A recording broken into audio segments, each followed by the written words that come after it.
It's leatherwork and artistry, jewelry and cosplay. Unapologetically themselves and coming your way. Yeah, Wolfat, the podcast is here for you today. Hey!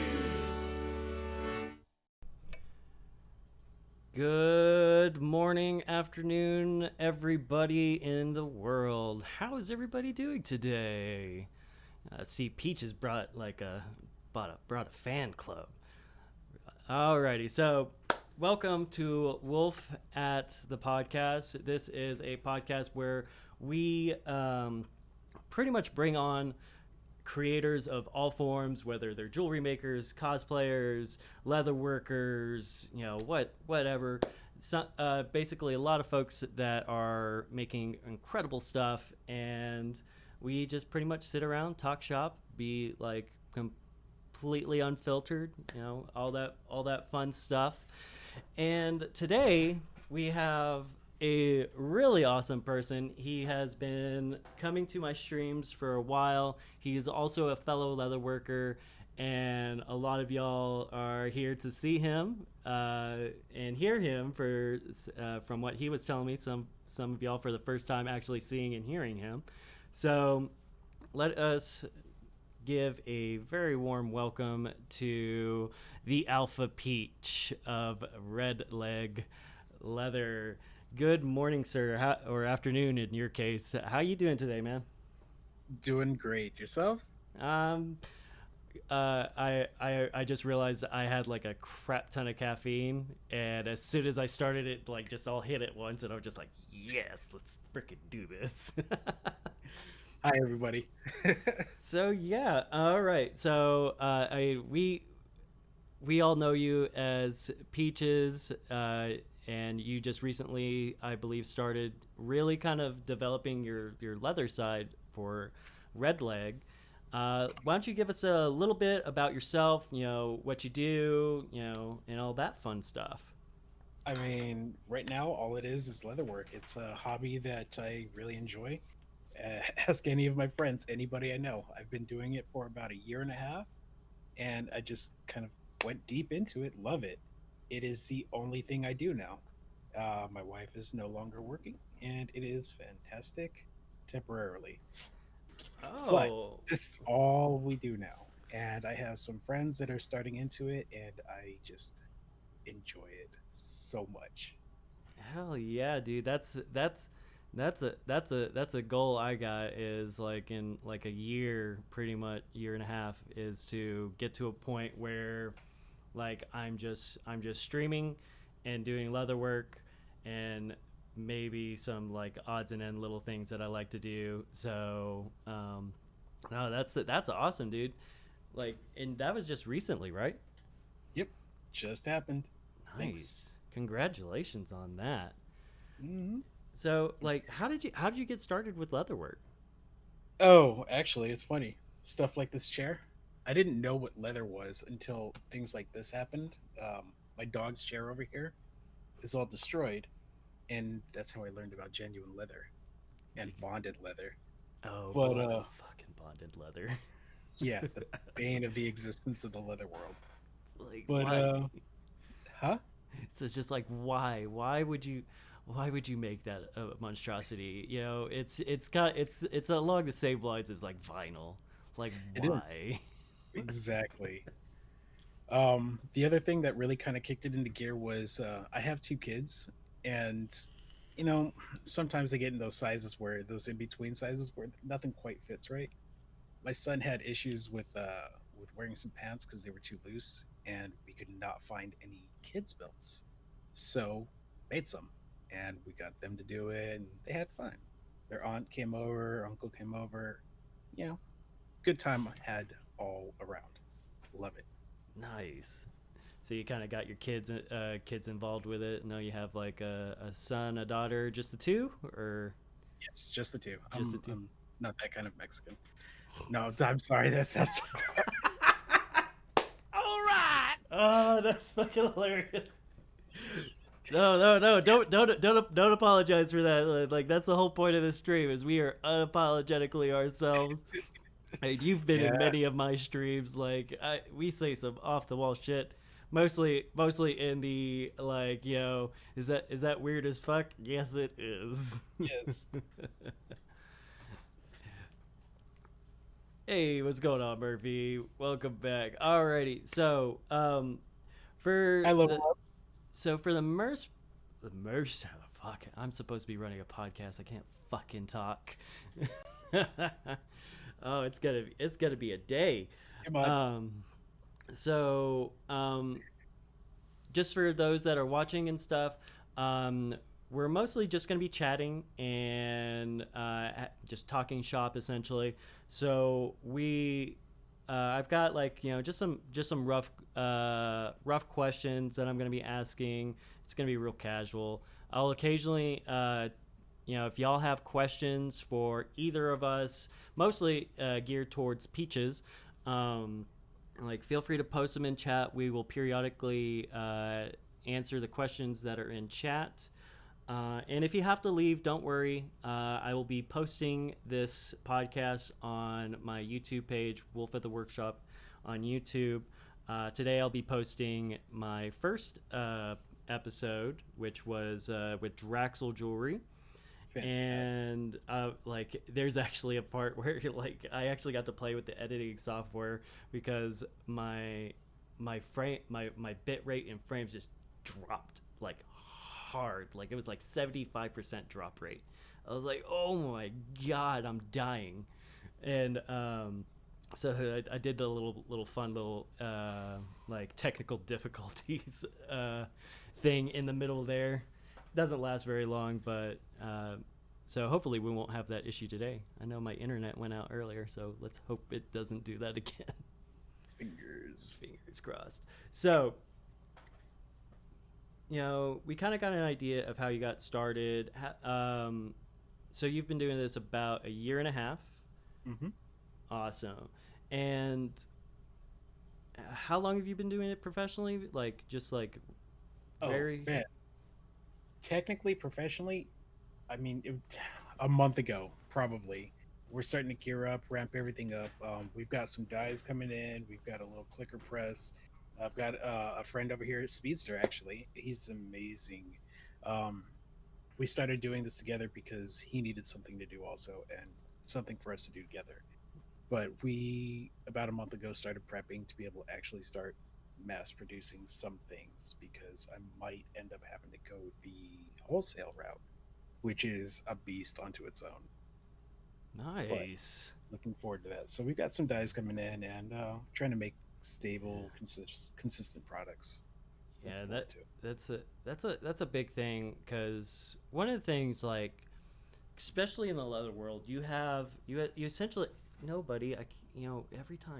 Every time I try to work, he just wants love. I know you love, but one thing that I've noticed with the leather world, especially because you know this, I've been with Tandy Leather for about 2 years now, on and off 2 years, and so I've come across a lot of different leather workers, both professionally, hobbyists, and stuff like that. All right, dude, no, away with you, come on. And one of the things that I've noticed is there's, especially with business leather workers, there's essentially, like, realistically 2 routes. There's the folks that do custom, and then there's the folks who do pre-made. Now, of course, you have like a little bit of like gray area in between there, but for the most part, that businesses fall in those lines. Yes. And the ones that tend to, like, don't get me wrong, custom workers, if you do it right, if you promote yourself right, you will make a fucking killing. You will absolutely make a killing. But the problem with custom work is it inconsistent. So, well, that's kind of the point of it, isn't it? Yeah. You want it to be, you don't want to do the same thing over and over again. That's kind of why we're going with the die route for a few staple items. Mm-hmm. But we still make custom. I mean, just yesterday we were making templates for something we can quickly produce on our own, with knives, instead of using dies. But that's the point of custom, right? You don't want the monotony of doing the same thing over and over again, Yeah, right? yeah, and that really kind of that takes a different part of the brain, like Yes. for makers, like because like whenever someone is like, hey, I want to start leatherworking, the first thing I ask them is, do you want to be construction based or do you want to be carving based, or carving and stamping based? Because Yep. for me, those are two different parts of the brain. Absolutely. Left and Be- right. like construction based, that's going to be your folks that are doing the same either the same things over and over, or doing things that are very linear and geometrical. And then you have the carving base, or the more I guess I would say the more artistic art art side of things. Then and you get like the more beautiful carvings like Sheridan, stuff like that. And that's actually where I feel like most of your custom workers kind of fall, because they have to use not only they essentially have to use both sides. They have to use the constructive side and then the artistic side and put them together. Yeah, they do. It's crazy. Um, I absolutely agree with you on this. The whole two sides of this coin. Um, but when it comes down to, I mean, you do dilute it a little bit when it goes down to carving, in my opinion. Because you have the old school people that like Yeah. that whole Western or Midwestern floral carving. Mm-hmm. Then you have people that are doing things like your kind of carving, where it's it's it's more kind of like um, I guess you could say more along the traditional art style, where I'm taking like sketches, line work, and stuff, and translating that into leather. yep. I'm kind of fine tuning it on my It's still own. fantastic Yeah. between like you, Bad Mood, Costume Karina, Coco.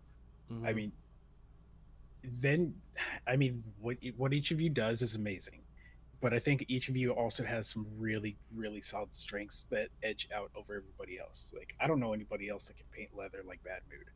Like, Dude, it's hands her. down. I every time, like like so Bad Mood and I actually met Bad Mood through Tandy in Austin, and she was just a customer at first, and then we started to get to know each other, and became really good friends. Next thing I know, I'm actually renting out a room in her old house, and I'm living with her. She's the reason this whole fucking like streaming crazy adventure started, because Thanks, she was Bad. like, "Yeah, thank you, Bad Moon," and but like it was so cool getting to see her work and getting to really watch her process. And we really need to work on like this whole like self-deprecating artist syndrome that is like a plague. I know I'm super guilty about it. I do not hide that, but Bad Mood's just as bad. Like I'll be like, I've told her this, like, hey, you're part of the reason why I wanted to get as good as I'm getting, because like I would see her stuff, or she would show me her stuff, and I'm like, fuck you. Yep. like Yep. fuck you. This is amazing. How the fuck did you do that? She's like, oh no, you're much better. You fucking fuck off with that shit. She does that all the time. And like the way she uses dyes and paints is just amazing. Yeah, it's fantastic. But I've learned a lot from watching it. The whole Twitch creative community is just fantastic. It's a great resource for anybody that isn't regularly in here. You'll see a ton of artists, Oh you'll see yeah. a ton of carvers. Just it's amazing. Oh yeah. I mean, it's just like last night we were having this kind of conversation where we had a bunch of new leather workers come in, and like and we had some veteran leather workers come in. Last night's chat was awesome. Like that was really fun chat. And we were talking about like the Twitch community, and how especially the makers and crafters community in leatherwork in particular, we're all very supportive of each other Yeah, and want to see each other succeed, You know, there's no, it's so cool because, you know, when you look at the gaming side of Twitch, it's very competitive. Yeah. But when you look at the leather and makers and crafters side, we're so supportive. It's just Yeah, like it's a real community, and I fucking love it. exclusive versus inclusive. It's crazy. Yeah. But Go ahead. oh, I was looking. Look at that Alpha Peach. What's up, fish? Fish Daddy. So, but so tell us about like how, like, I know you've been doing quite a bit of like drafting and stuff. Like, what's your process? Like, you know, are you more like constructive, or I know you're kind of doing a lot of different things, but where would you feel like your process kind of drives towards? Well, I mean, it all starts with the end in mind, right? So if I have to make something from scratch, okay, I'm gonna be over on my drafting area. I mean, I've got the greatest thing and the worst thing about crafting things from hand is you start building tables, several tables, die table, carving table, tooling table, drafting table, cutting tables. It's insane. That's why I moved. That's why I moved my shop into the living room rather than the main bedroom, because it was Yeah, originally in the main bedroom, and then I outgrew it, and I moved it into the living room, and I'm already outgrowing it because yep, now I have like a table over there, table right there, table right here, just like tables everywhere. And I was just like, oh my god, I'm running out of space. I'm gonna need like an actual like fucking like, you know, shop space yep. rather than doing this out of my living room at some point. And it's crazy. Leatherwork doesn't take up a lot of space when you work, but Mm-hmm. as you get going more and more, it's crazy. It's like any other craft. You start wanting bigger things to do bigger things. Oh yeah. But Yeah. yeah, it all starts with like end in mind. What am I doing? Draw it out, pen and paper. Use grid. Use grids. Seriously. Yes, yes, especially when you're drafting patterns, like don't be afraid to use a grid pattern to do it. It makes it so much easier. After you've done that, I highly recommend. It sucks because it's like $35 a month. I think was the baseline.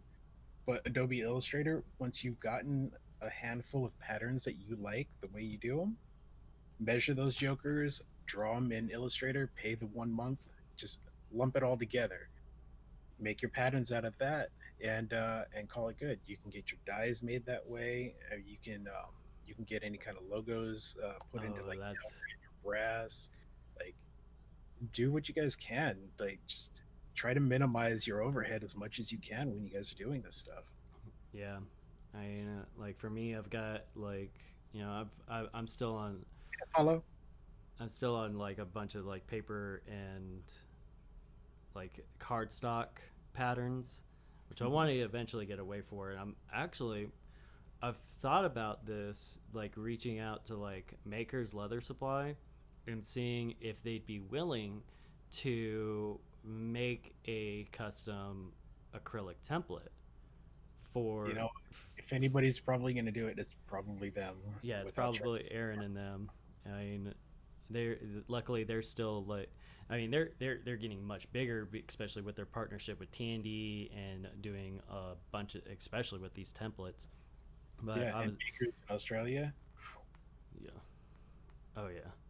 I mean it, but I've thought about like asking them, like, hey, can you like take this pattern and make it an acrylic pattern? That way, I never have to worry about it. I can just have There like, are other places to do that, yeah, but I would definitely go with makers first. Just veteran owned and all that. I'm a sucker for veteran owned. yeah. Yeah, and Aaron, I've met Aaron before out at the Prescott Leather Show. Him and his wife are just like amazing people. I fucking loved talking with them, and like I got to meet a lot of folks in the leather industry through Prescott, and that was a hell of a lot of fun. So, I'm just trying to catch up on this chat. oh yeah, it's like oh my god, we got hello everybody, welcome. Yeah, no kidding. This is awesome. Hi, people.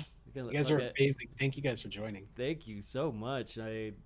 Everybody that's here, like, yo, thank you so much for supporting this. Like, that means I'm doing something right, maybe. I don't know anymore. Sorry, everybody loves you. Let's be honest. It's all about the Alpha Peach today. All about Alpha Peach. How did Peaches come into being? I've got to know. Oh my gosh, man. Okay, it all started with that song, Presidents of the United States, Millions of Peaches, right? Oh, yeah. So I've got a silly friend. Evidence will know this guy. His name's Lionel, and I would kind of like sing the hook of the song, Millions of Peaches, every time I got a headshot in a video game called Counter-Strike. This is way back in the day, like 2000 era. But every time I got a headshot, we'd be, doing our thing, and this guy would just start singing it just randomly, and I just fucking loved it. I used to be named, like, my name was like Warp Devotion, but then after that, I just had to start going to Millions of Peaches. Eventually, Millions of Peaches, but you can't get Millions of Peaches on Twitch when I signed up, so they call me Peaches. That's awesome. Yeah. We got a lot of cheers coming from Ava. Yeah. Thank you so much for all these cheers. Let's keep this rolling. One of the things like that I like talking about a lot. You've seen it on both like my regular streams. You've probably seen it on the podcasts, the other podcasts. Is motivation, because I know, like, especially with like outside influences, life in general, and just like hell, just your how your brain is for a day. Like what keeps you motivated to continue doing? Yeah, gee, thank you, sir. Thank you very much. Damn. But what motivates you? What motivates you to go in that direction of like, I'm gonna do this business, I'm gonna do leather work today? You know what? It was I'm gonna blame my wife for that. She's amazing, and she's been super supportive of all of this. It's just insane. I don't get Father's Day gifts anymore. I just get leather gifts. Things like that. It's crazy. Like, it's fantastic. Like, you cannot ask for anything better than a partner that supports your hobbies and is okay with it, especially something as expensive as leatherwork is. Oh yeah, I mean, it's really easy to go down that rabbit hole, like, and especially when you're just thinking about place I have. So especially when you're thinking about like just the tools, the tools, your tools are an investment. That's what I like to say. Like when like leather is just something, like whenever you invest in your tools and you have everything that you need, like that's your top cost is your tools. And then once you have all your tools, it does lower down to like, all you're doing is just buying the leather, because you already have everything, most of what you need. Occasionally you might need to buy a new tool, or want to buy a new tool, especially when you a lot of wants. Fucking Prescott was awful, dude. Like I was broke at Prescott. I still spent money at Prescott because I couldn't. I was like, no, I gotta. You get much better prices at these shows. Mm-hmm. They're bringing the stuff to you. You don't have to go very far. You don't have to worry about shipping or anything like that. Yeah, you get to talk to the people directly. You get to see. Mm-hmm. I mean, there's nothing better than being in a shop where you can pick out your tool. Like, one might have that nice little grain of wood that you just. Oh yeah, like Ron's tools. His bevelers and like freaking V gouges and stuff. Those things are so fucking beautiful. Yep. I want a set of his bevelers, are just gorgeous, so badly. And then you got Clay Miller making those. Everything of his is like basically an individual piece, and it's amazing. These two are my favorite places to go to, and it sucks because I live in Central Texas. Because I have Makers, it's 40 minutes away, 45 minutes away. Yeah, he's over in Waco, right? Yep, outside of Waco. And then I have Clay Miller down the street from me, and it's dangerous. It is so dangerous. And Like, huh? and Clay is just one of the he is a gentle giant. The dude is fucking tall. Like he's like 6'3", 6'4". Yep, Fucking yep. giant dude, and he's just so mild mannered and so polite. I'm just like, damn, Yeah, dude. and until you're like, hey, how much to make a custom set of two malls and a nice little swivel knife, and then he's still a nice guy. But I mean, well, he's making everything himself. He's not. I know Yeah, it's he's. fantastic. I went to go try. I handpicked all. I needed a new tooling mall because my previous um, manufactured brand from a local leather store uh, mall broke, and for some reason, whoever the engineer of that tool was fantastic because the little disc on it just threw everything off when it broke. Oh But no. so I had to go get a new tooling mall, and I was like, I'm going to Clay's, all right. So I Mhm. handpicked everything, and I'm like, "Oh, nothing felt just right."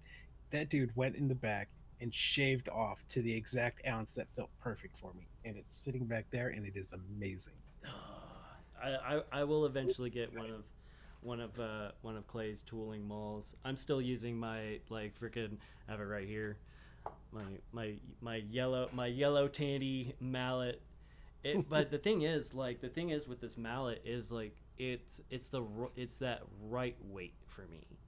Hmm. Like for me, it's not too heavy where I compared to where I'm like using this frickin' thing. Like my frickin' arm would fall off if I Yep. was using this to tool with. But this Yeah, is you like don't do really small pieces, do you? You do like eight uh, and a half by 11 at minimum, right?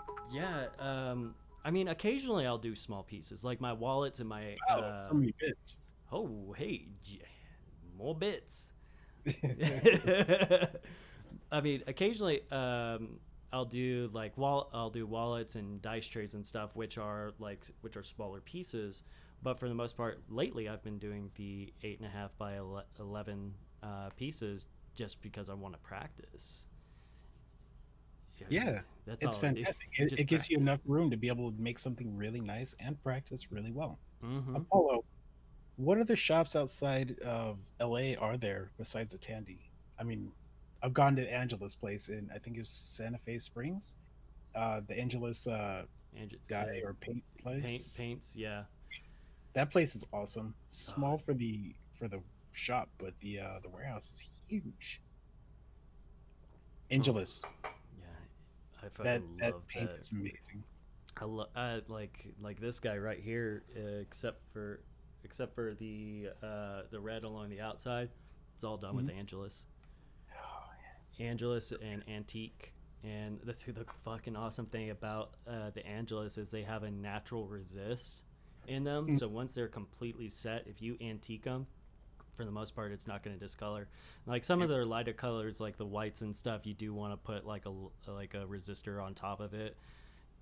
Mhm. But for me, I actually go for that where it does discolor a little bit, give it a little bit of that weathering because I We were like doing that. since we're talking slightly tooling here, I was curious about that. We got into this a little bit last night Mm-hmm. about starting weight of ounces when tooling for the first time. For all those people that want to Yes. start carving or anybody that wants to even give it a shot, what's a really good weight of leather? For Millimeters or ounces? So for me, like whenever I start somebody out, I usually Same, actually will I'm kinda start them same. out on 6 to 7 or 8, 9. I generally start 6, 7 because that's what most people are going to be using for projects, and I feel like getting them started on that. It's not a super heavy leather, but it's not super thin. It's that nice balance, and it's the most used ounce size too.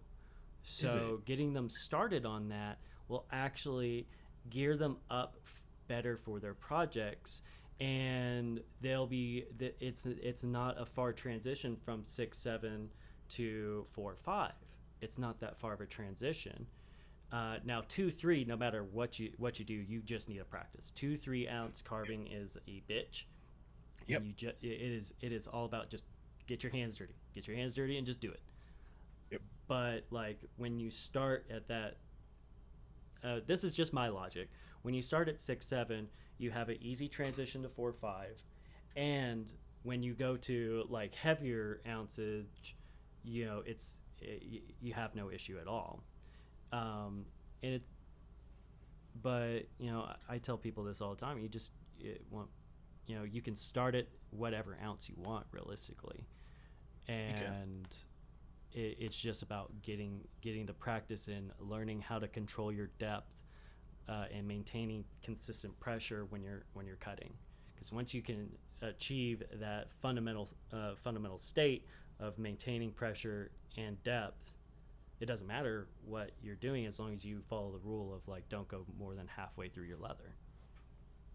Because going halfway, you can go a little bit halfway through your leather, more than halfway, but especially when you're doing thin leathers, it's really easy to cut through or get too deep of a cup. And whenever you're tooling, like doing your beveling especially, it'll just like punch through it.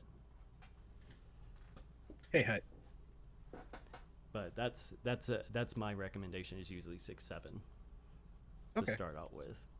I do think it should be higher because of casing primarily, and understanding how your tools are going to burnish. Because if you don't give the depth from a thick piece of hide, I think that you're not going to understand your tools as well.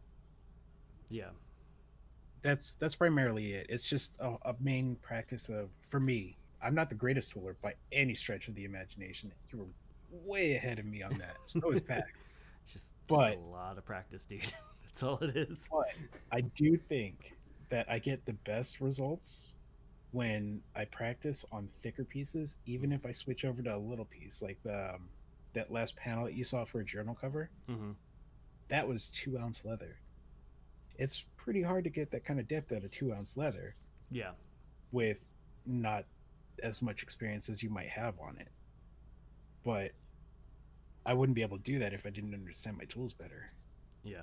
And a big part of leatherworking is just practicing with your tools, practicing different things too, like using different leathers and thicknesses. Now, you're not going to be able to carve chrome tan or finished leathers. It's just you have to do it on veg tan. Like she was talking about what was that place called? Save More. I've heard of that place. Have you heard of it? Save More? I'm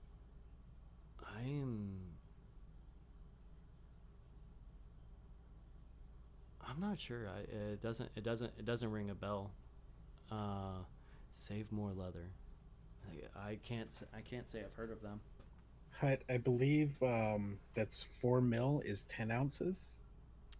4 mil. So 4 to 5 ounces is 1.4 to 2 mils. So yes, that would be roughly around 4 millimeters. Do they sell primarily like designer type hides, upholstery leather, things like that, or do they sell like veg tan or oil tans also? I'm just curious in case I'm out in LA. I want to know where to go. just say. Okay. Everything. Awesome. Yeah. Most leather supply places, they're gonna carry, like, whether it's gonna be veg tan, oil tan, chrome tans, upholstery style. They're pretty much gonna carry a variety if they're gonna carry leather, unless they are a like specialist, like, hey, we specialize in upholstery. That's mostly where you're gonna see. You're probably not gonna see it. If they carry veg tan, more than likely they're gonna carry an upholstery leather, because it makes no sense for them not to. Yeah, accessories outside of Bokogai and Tandy, of course, are getting pretty hard to find, for me at least. Especially right now with everything needing to be online. Yeah. We talked about this. We were chatting about this last week, so let's get into this. Yeah. All right. Let's get into, like, the pros and cons of candies at other stores, because we got into this last week. Yeah, we did. Yeah. It was awesome. I fucking loved it. Like, because like it's one of those things, like with Tandies, at least in my opinion, Nice. Tandy I like is. Tandy now. What was that? I'm sorry, I was reading Apollo's comment. They have huge heavy duty zippers too. Oh, I've nice. just tried Riri zippers, and although the sizes are a little off for what I'm used to, they are pretty freaking smooth. The only thing that they remind me closest to them is the old school zippers that like feel like they have graphite on them. I gotcha. Yeah. I haven't really Okay. played much with zippers, so like, zippers is one of those zippers. Sorry. I so I just don't play with zippers very much, because number one, I haven't really had a need to, except for my DOP kits. And the thing is, I actually went off of Aaron Heiser's way of doing his DOP kits. It's super fucking easy. Mhm. But like making and using zippers, I'm just like, it's, for me, it's actually one of those things, like I get slight anxiety about freaking zippers, because I'm just like, they can be so temperamental. Yeah, I can't have that little bubble of one tooth off. It's God. Just Mm-mm. drive you nuts. Just that, Yep. just that OCD kicks in, and you're just like, fuck you. yep. Okay, so Tandy, right? Yeah, let's I talk. did Let's talk I to you. did take the effort of trying to figure out a few tools. So I asked you last night to think about 5 tools, right? That you would Yes. pick up from a Tandy product. 5 Tandy type tools that you would pick up over any other brand. Like your go-to, like you're gonna grab that. So, for me, one of my definitely my number one go-to is the fine detail filigree. That is my number one go-to. Okay. And I talked about this last night. It's because it's that swivel blade that I use the most. That's fair. It's just got that perfect thickness for what I do. That's probably my number one. Number two, and would probably be the press, the Gray Craft Tool press. That thing over there. Yeah, I don't know if you can see it, but yeah, yeah. I could see it. Yep. That I agree. In combination with the snap setter, like the line 20 or line 22 snap setters, or line 24 snap setters, 24 for me. Yeah. because it's a godsend. It like, as long as it is a little bit temperamental, especially because because that thing can do like 2 point something tons of pressure. Yeah. You can break your dies. Like, I've seen it happen way too much, but Yeah, it's a really easy fix. You just like adjust the shaft up, and you're good to go.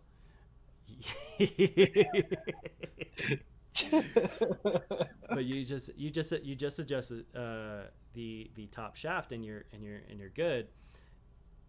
But it makes snaps so easy.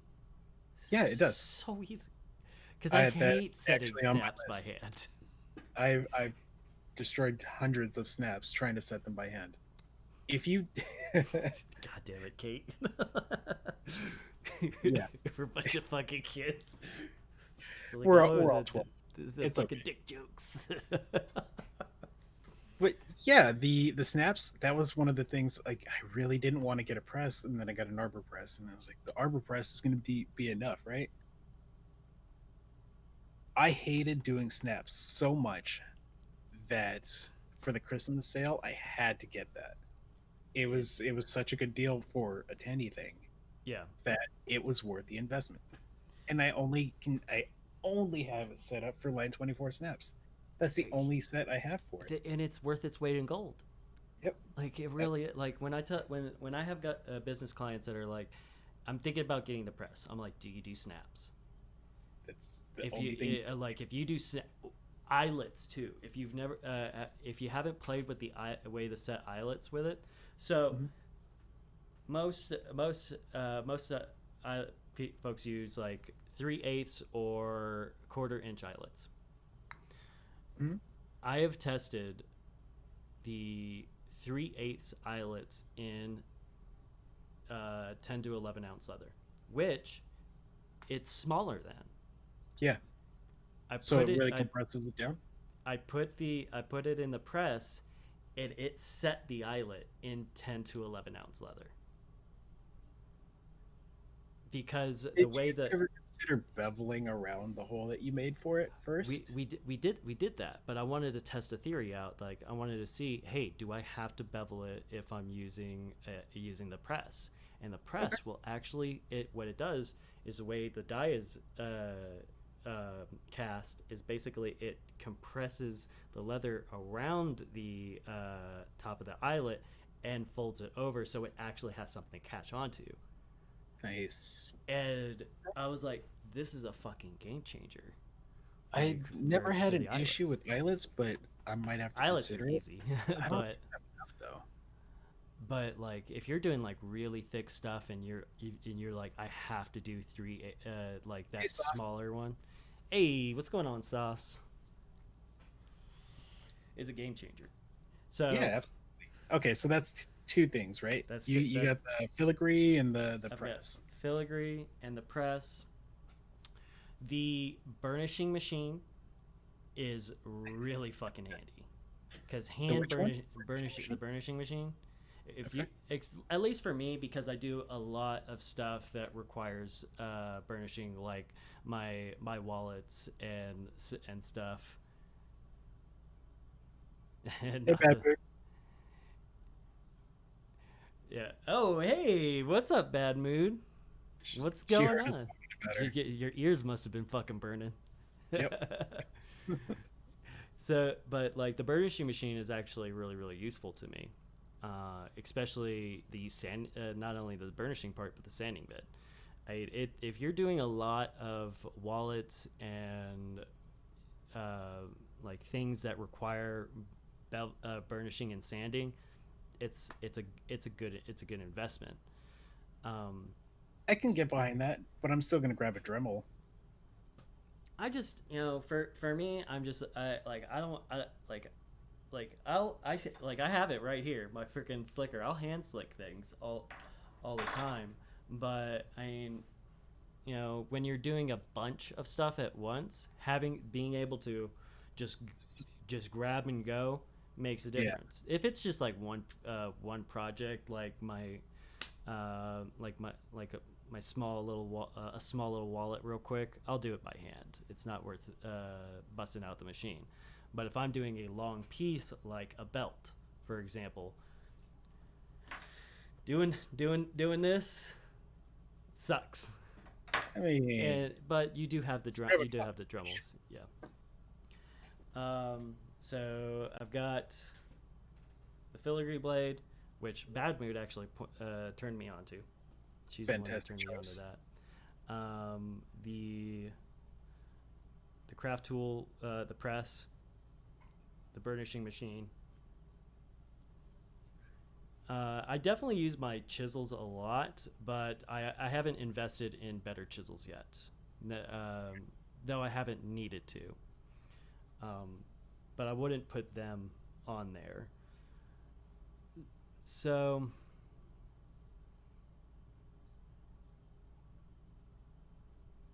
trying to think of what else. You said 5, right? 5. 5? Yep. So Bad Mood, since you may or may not have heard this yet, we got into a little debate about Tandy. Yes. And it was a little extensive, but we're trying to break it down and figure out what we like out of Tandy tools that we still use and will grab before anything else. He's got to make a list of 5. Yeah. Oh, actually, no. I do have some more.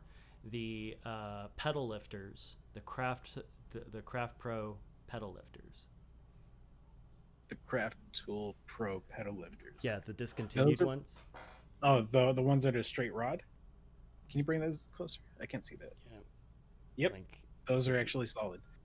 All the discontinued stuff is fantastic, and it sucks. so and that's what actually kind of what brought that tool is what brought us to this conversation. If you Yep. remember, that tool brought us to this conversation because I was the big reason why those tools were discontinued is because it's not that they're bad tools. They're actually fantastic tools. They're stainless steel. They're solid tools, and like the thumbprints, the mule's foot. Oh, yeah. Well, hello, subscriber. Thank you very much, Ava. Welcome to the Cuddle Puddle. Evidence. You're amazing. I appreciate Thank you, you Evidence. so much. But the big reason those tools were discontinued was because they weren't selling. And it's not like they were at a crazy expensive price point. They like this was before T&D changed their pricing system. They were at most $29.99, $30. Mhm. But when you think about Clay Miller tools, when you think about Barry King tools, hell, like Robert Beard tools. Robert Oh my Beard's are probably the most expensive, but his tools are also fucking indestructible. Yeah. And like fucking little black crack. Yep. But when you think about those tools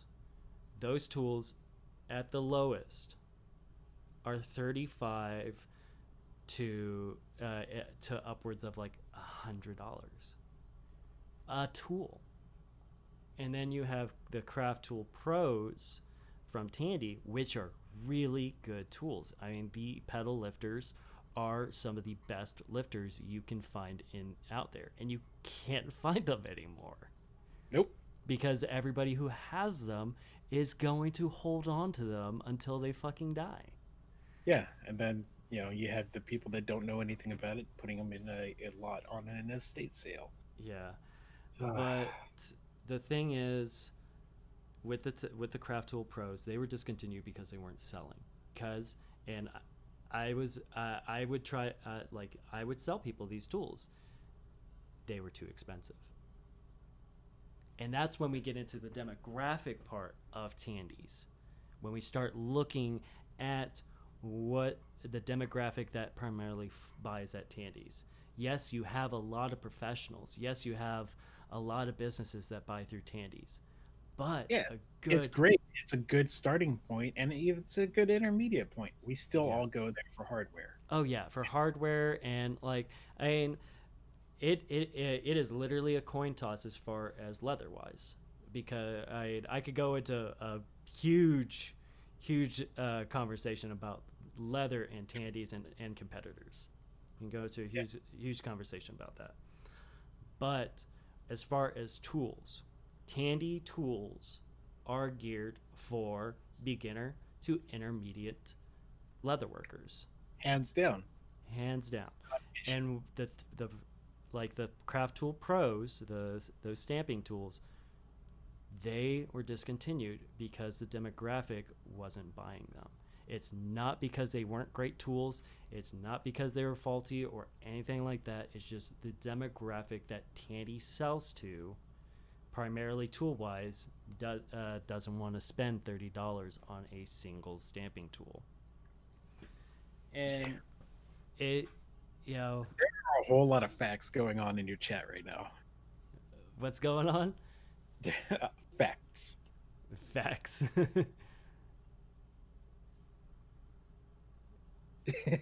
Yeah. We Damn. always have really nice wallets, especially bad ones. Yep. They are They're gonna be empty though.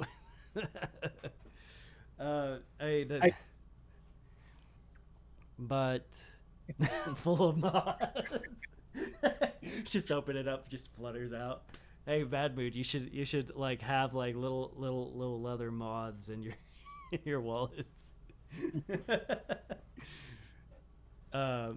but like that. But if you just got to look at it that way, because there are many great tool makers out there. Clay Miller, Barry King, Robert Beard, Ron's Tools. There's amazing tool makers out there if you want to invest in better tools. But like, you know, for Tandy, they're gonna, you know, if people are gonna be like, oh, their tools suck. Well, guess what? Their tools are meant for, you know, beginner, intermediate. Of course, like, you know, when you're wanting like this super pristine tool, you're not gonna find it at Tandy's, because the thing is, they're not gonna sell them very often. Yeah. I mean, But you still owe me one more Oh, yeah. thank you so much, Mystical Kitty. Welcome to the Cuddle Puddle. Oh, gifted by Speedsta. Wow, that's impressive. Thank you. That's Thank awesome. you. I'm glad y'all are enjoying the fact that I'm a Tandy employee, like just being like, fuck it, let's fucking break this shit down. Let's fucking like get real with it. I mean, I'm an honest person. I will say this in the fucking stores. Absolutely say it in the fucking stores. I've done it before. You can ask Bad Mood. Like I'm not afraid to be like, no, this it's absolutely true. The tools that Tandy offers, if you want high-end tools, you're not going to find them at Tandy. You do need to go to those other folks, and you should, because they make amazing stuff. Robert Beard makes amazing fucking tools. Clay Absolutely. makes amazing fucking malls. You can find some really cool fucking designs. Real knife also. Just saying. But he primarily does malls. Like that's it. That's like his bread and butter, and his stamping tools are fucking awesome. I actually have one of his honeycombs right here, even though you can't see it because I fucking love this tool so much. I've still yet to use the crowner he custom made for me. You need to get on that. Get on that. Do so many other things going on though. Yeah, I understand. What was that? Do I have a child dying or something? Oh, that wouldn't be good. So that's that. As far as tools, that's where Tandy is, and Tandy also has tried dabbling in machines. The problem is they just don't have with machines. It's really hard for them, because they tried to find that middle ground between the hobbyist and like commercial. Yeah. And they did come out with some really great machines. The problem is, like, the folks that are like, oh, I need a clicker press. They don't want a small clicker press. They want the big one. Yep. But Tandy is doing something that's really cool, where they're partnering up with like folks like leather machine company Cobra, and the Cowboy Outlaws and Grex. And what they're doing, instead of just being like, oh, we're just gonna buy a lot and hope we sell them, what they're doing is they made a deal with these companies of special orders, where if someone wants to buy a Cobra class 16 sewing machine, they can walk into their local Tandy, place an order, and it will be delivered to their house. Like, There's a class 26 over there by Cobra. I freaking love that machine. they're oh my god, like cannot they're use amazing machines. As effectively as other people can. Mhm. I would so much rather hand stitch. It looks better. It's stronger. Like Yeah, a it hand, is. Oh, I don't know about that. if you do a saddle stitch correctly, Yes. your saddle stitch will outlast any machine stitch. See, that's what I don't know about that. I really don't. Test it out. How am I going to test it out? Get rough with it. Cut threads. Get rough. Because- Cut threads. None of them are going to last if you cut the threads. Well, that the thing is, with a saddle stitch, the You way cut- it's done. Think So Cut threads. you have a lock stitch with a machine.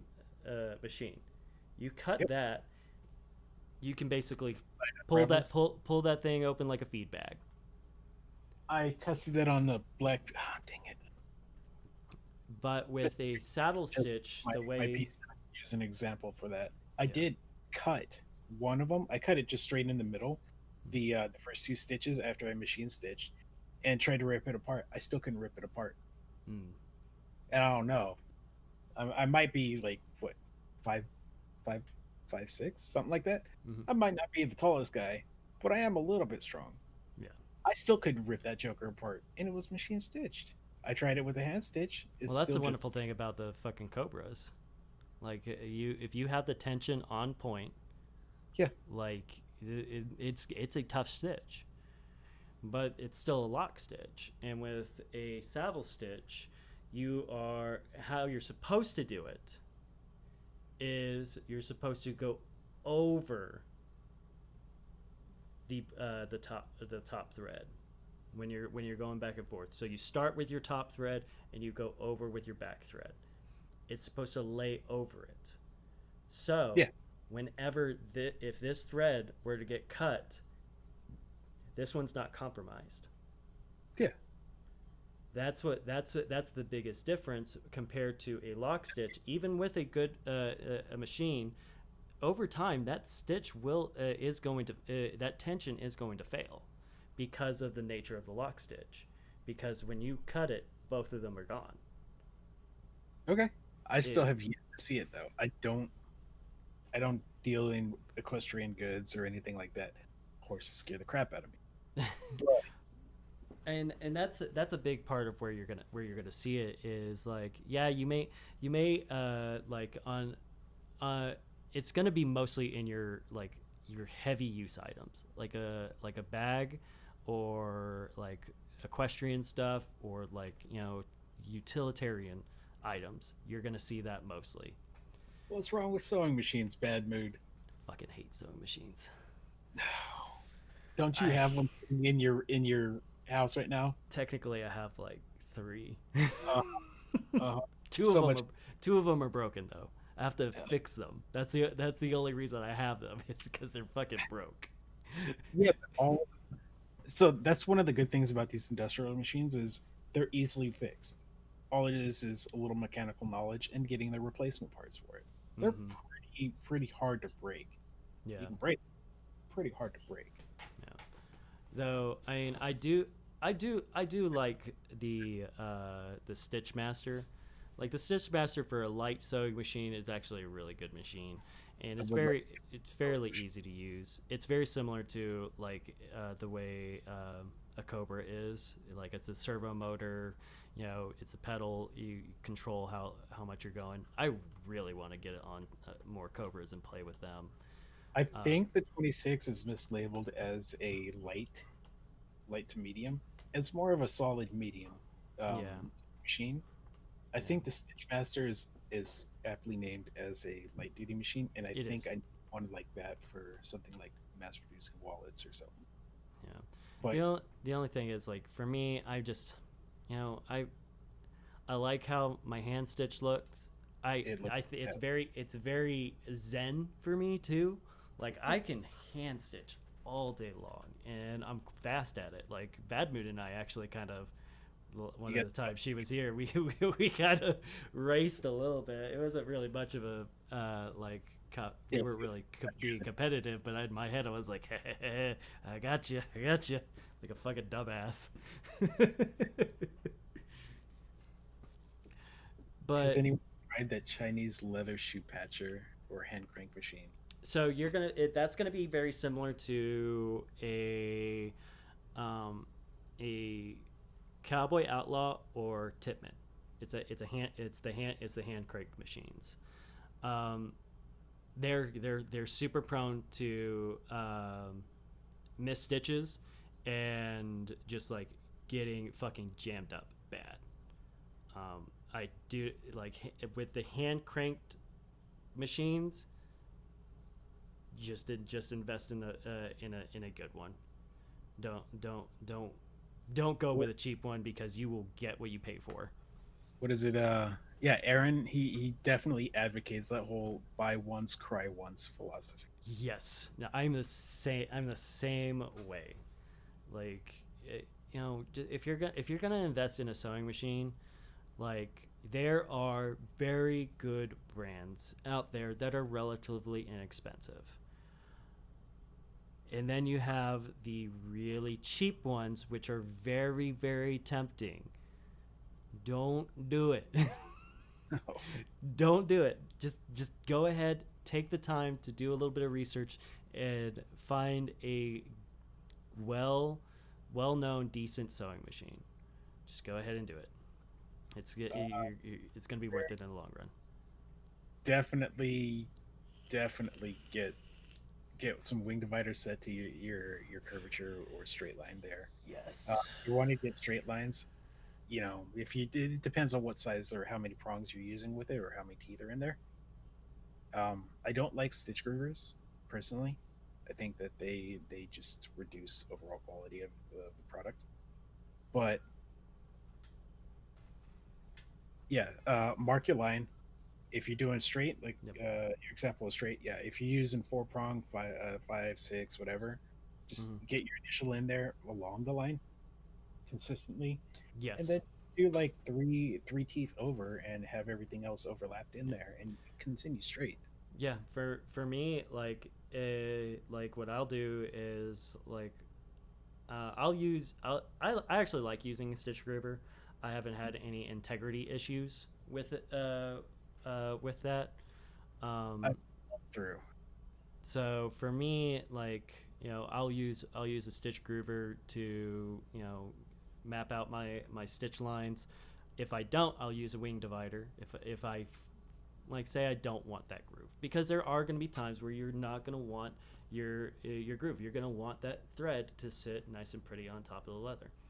Hmm? Um, like especially with thinner liner leathers, you Yeah, don't that's want to groove exactly what it. she's talking about too.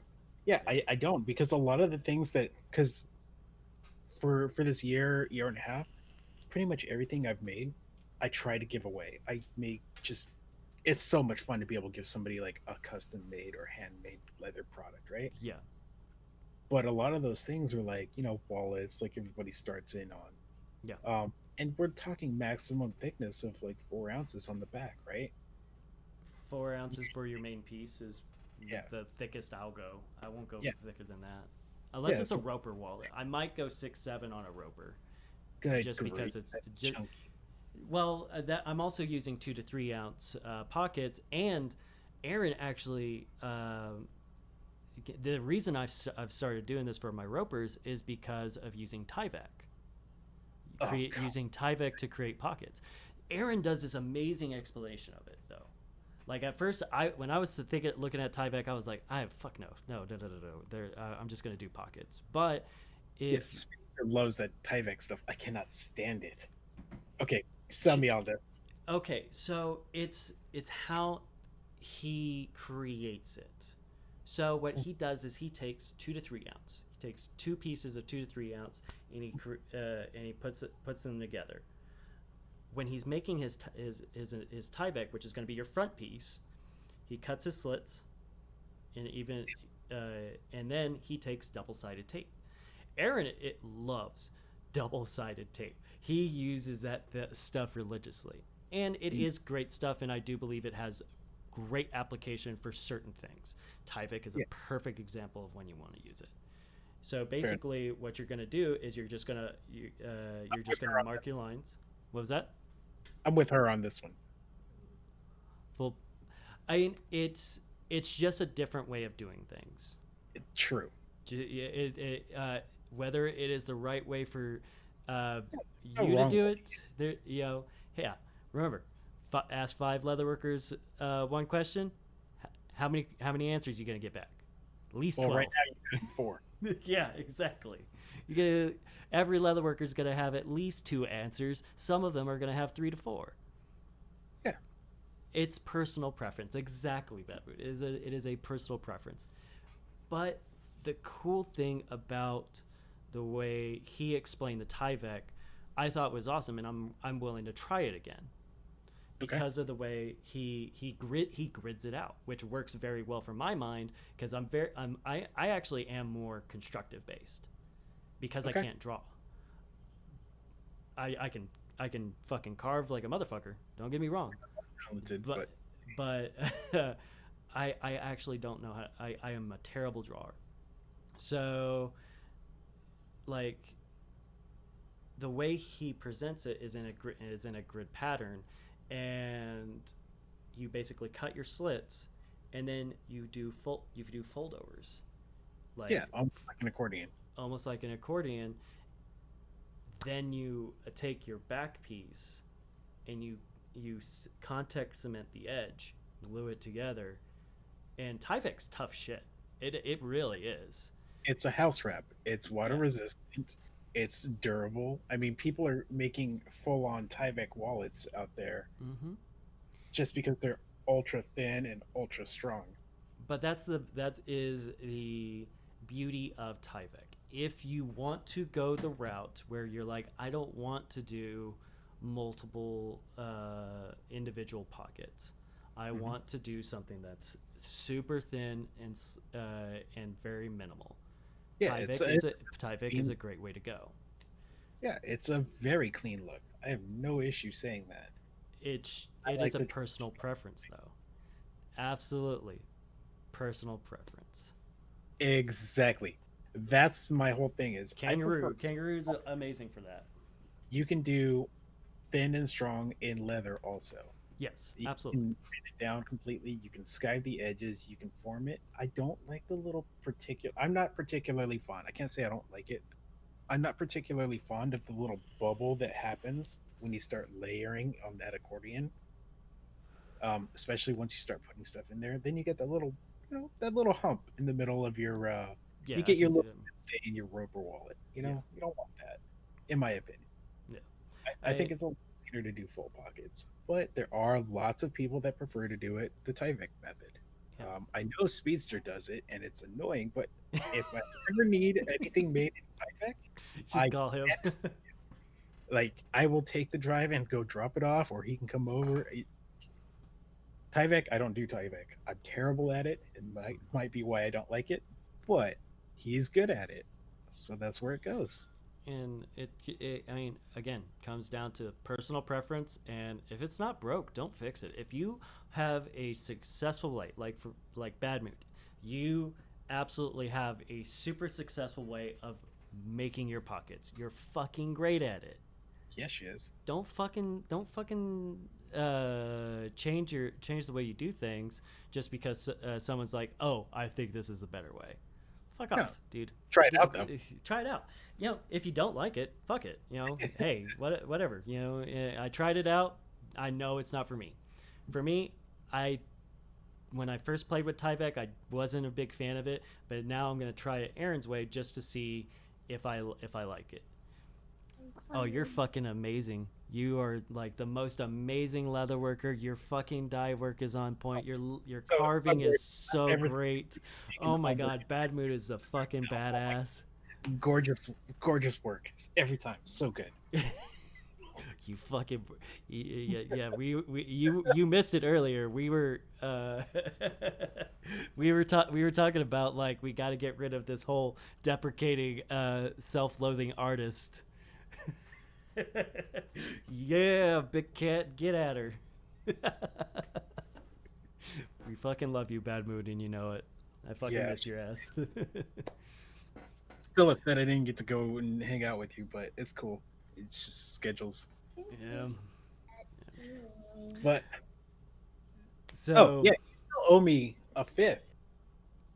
a fifth. Yes, 40 yes, I minutes do. ago. But it technically does it fucking count? Because it's the maker's templates. I got exposed from the acrylic maker's templates through Tandy, and I absolutely love them. Logan, I'm in the middle of Uh-oh. this discussion right now. What's up? What is that? That's Wolf. Oh. I'd say call him Wolf Daddy, but I don't want to confuse you. Yeah, let's not do that. His name is actually Wolf. Yeah, his name is actually Wolf. Yep. Sorry, guys. Let's just go with that. Let's not use Wolf Daddy with the kiddo, please. I don't want to do that. Okay. All right. All right, we're clear. Sorry about that. Clear. No worries. Fucking dying. Oh yeah, that's true. Fucking Kate. The folks she was staying with in Kansas, their kids started calling her Fish Daddy. I was so fucking. I was fucking livid and just like dying of laughter. I was like, "That's fucking brilliant. Fucking love this." And the fucking payback's a bitch. That's like, I should have let him. yeah. But I don't know if I would count this. Like the Maker's templates, I was exposed through Tandy's with the Maker's templates. Like I think they're fucking brilliant. I think they're fucking amazing templates. And I absolutely love them. But I don't know if would you count that because I was exposed through Tandy.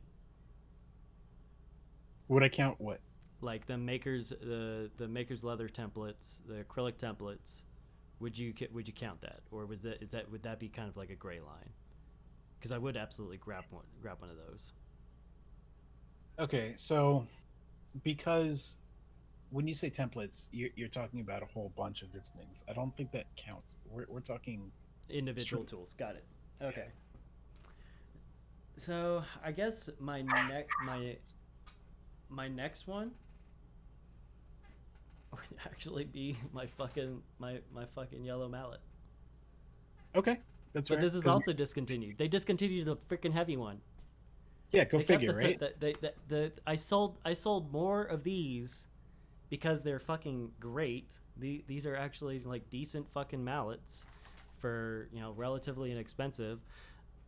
But they discontinued a large one and decided to keep the fucking small one. I don't understand that one. That one I don't The fucking understand. polypropylene one, right? Yeah. Okay, as long as it's not the rawhide. I see so many people try to tool with the rawhide, and it just bounces back, and they just cause themselves grief over it. So I don't know why. rawhide is old school. Mhm. That's a big reason why people will come in and be like, no, I want a rawhide mallet. It's because they're like, no, this is what the old school guys use. This is what like my grandfather used. Okay, That's fair. it's an old school technique. They are very, very good mallets for construction based. For carving, I do not recommend because over time, rawhide flakes, and that will absolutely get in your carvings. So And when you speed go to brought up antique, excellent point. Since we're discussing Tandy tools, that There- most of is discontinued. two have been discontinued. Well, 3 because you don't. The burnishing machine isn't a thing now. No, it is. Burnishing Really? machines, yeah. They got rid of all of their machines, and No, they started. not so they got rid of the clicker press. They got That's- rid of the tipping machine. Yep, they- it was and- the Craft Tool Pro or the Craft Tool Mall that was that? broke. Speedster was there when it broke. Oh, the craft tool. This one. The Black Mall. Oh, the black one. I Yeah. I don't like that one. Freaking Yeah, there's a good reason to not like it. That was my first one. It's just it's awkwardly weighted. That's why I don't like it. Yeah, I've learned that when that disc comes off, whoever engineered that was amazing because that disc is everything in that mall. It broke off, and I couldn't use it worth a damn. It's crazy. I mean, it was better to go with either this guy or a mallet. Yeah. So Badmood's, she's talking about getting rid of her Tandy burnisher, right? Yeah, She- but she number one, she doesn't have the room for it in her camper. Number Mhm. two, she hand burnishes everything. She never really needed to wanted to use it. I don't know when the last time you saw her stream was, but she got a shiny new gift or new toy, not gift, toy. I Which one's that? The Crimson Hide one. That Joker is quiet. It's a Oh, I haven't heard of them. Yeah, I go out and I go get a freaking electric creaser, and then she's like, "I'm getting that," and then I'm gonna one up him. Is she always like this? She always just drop the dong? Apparently, yeah. She, I don't find out shit, dude. Like, I don't find out shit till like afterwards. But Yeah, I I came with it. yeah. That thing is awesome. It's so quiet. Though, like, it's funny because when I was living with her, I actually used her burnishing machine more than she did. I should not buy you the burnisher. That seems like a terrible idea.